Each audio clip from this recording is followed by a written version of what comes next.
Hi, this is Julie James of Green Wisdom Herbal Studies, and I'm here in our garden doing some gardening and watering and harvesting of yarrow and all of this. And I am just struck by how beautiful our mugwort is. This is California mugwort, Artemisia douglasiana, and has that characteristic silvery color underneath the leaf, and that beautiful, I mean, they've just been loving the weather here, spreading tremendously. So I just wanted to do a little quick introduction for those of you who maybe haven't used mugwort before or have used it in kind of a limited capacity, give you a little bit more of a rundown on how to use this. So this is a plant that likes it likes moisture, so if you're wildcrafting it, you are likely to find it in an area where there is some stream or some water. Be careful of the water quality. If it's growing in if the roots are down getting some kind of funky water, then the plant is going to have some kind of funky chemistry. So clean water supply.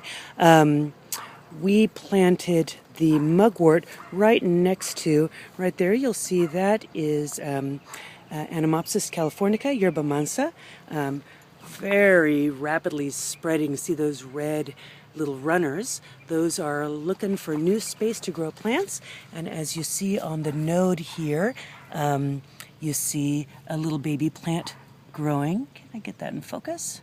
Focus! There we go. And then if we turn it over, we see just some buds of roots forming right there. So I'm going to help it along. I know this isn't mugwort anymore, but still, this is a good one. And I have around here, for just this purpose, I keep little rocks. And so I'm going to show those little roots at the node where the soil is that it's looking for. I'm going to weigh it down with a little rock there. I am a great believer in mulch, so I'm going to mulch around there, and that's just going to hasten the root formation on that, and then we'll have another little plant there. And that's how this whole plant is spread from one single plant from my mother plant at home, and this is what it does. It just spreads them out. There's another little plant forming. There's another plant forming. Here's a plant forming. Here's a plant forming. At each node where it comes in contact, it's forming new plants. And the reason that this plant is so happy is because I sank two large containers, plastic containers, down in the soil here so that they can catch the moisture, because yerba mansa likes to grow near moisture, and it has never been moist enough in any of my gardens for it to flourish really well, because I'm not going to use a lot of water in my gardens because it's a Southern California garden and they just have to learn to get along without it. Look at that pretty little new runner coming up. But I sank down these containers, and now it's holding moisture there. It's not just draining away. Particularly important in these raised beds that we have here. These are really one of my least favorite growing options here in Southern California. It's great for other areas of the country, but really raising soil up off of the ground so that it can drain more quickly, so that it can heat up more quickly, so it can dry out more quickly is not such a good option for Southern California.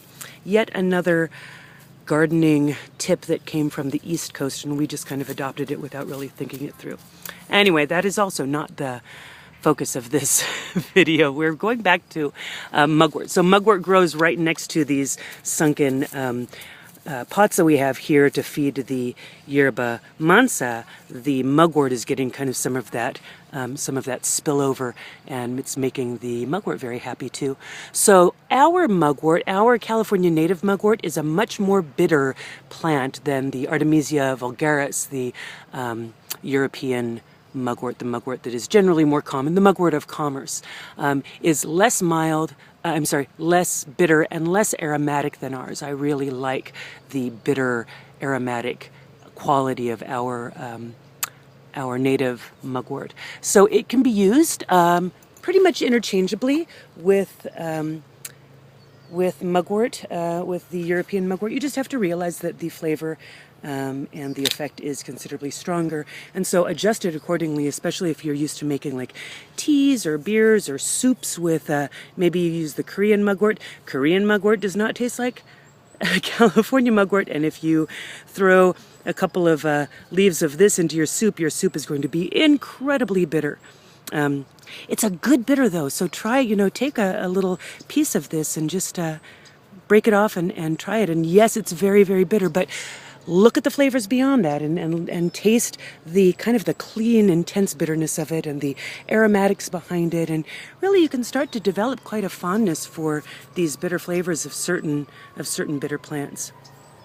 So mugwort, being a bitter, is going to be supportive to digestive health, right? It's going to stimulate secretion of hydrochloric acid and other enzymes in the stomach, allowing for better absorption of protein, digestion of protein, ionization of minerals, protection against pathogenic organisms entering the body via the food supply. So all of those benefits. Mugwort, though, there have been some really cool studies showing that it has a protective effect against esophageal erosion from GERD, so from heartburn. So where you have that hydrochloric acid splashing up in refluxing, splashing up into the esophageal tissue and really causing some irritation. Mugwort has been shown to be cytoprotective of the mucosa, protecting the mucosal tissues. So it increases hydrochloric acid production, which is quite low generally in people with reflux.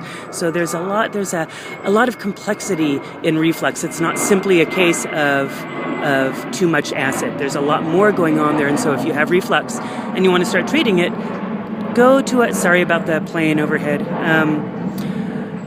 Go to a practitioner and start working with them. There's a lot that you can do to improve your digestion, normalize it, and bring it back to a state of health. But it's beyond the scope of this short video, which is increasingly becoming less and less short the more I talk, curiously enough. So it can improve the digestion. It will protect against the esophageal tissue damage. It is a strong pelvic area stimulant, so it's stimulating the digestion, but it's also stimulating other things in the pelvis, most notably the uterus. So it has a strong moving action in the uterus, making it really effective for certain conditions, conditions of dysmenorrhea, painful or stagnant energy in the uterus, contraindicated, of course, in pregnancy, various different contraindications and ways of using this. But great for moving energy in the digestive system and moving energy in the pelvis. A strong antimicrobial, lovely aromatic. Many people use it as what is the word? As a dream-inducing herb. And for that, you can make a tea, you can make a tincture, you can smoke it, you can grab it and stuff it in your pillow. You can even, for some people, I know some people who just, if they have it in the room with them, it is enough to really affect their sleep. Do make that distinction between something being an inducer of dreams and something that improves sleep. Those are two extremely separate conditions, and inducing dreams quite often does not mean inducing sleep. Absolutely not. So anyway, I could go on, but I'm going to keep this short. I promised myself it would be less than 10 minutes, and we're about there. So this is mugwort. I have lots more to say about mugwort, but I'll do it at another time.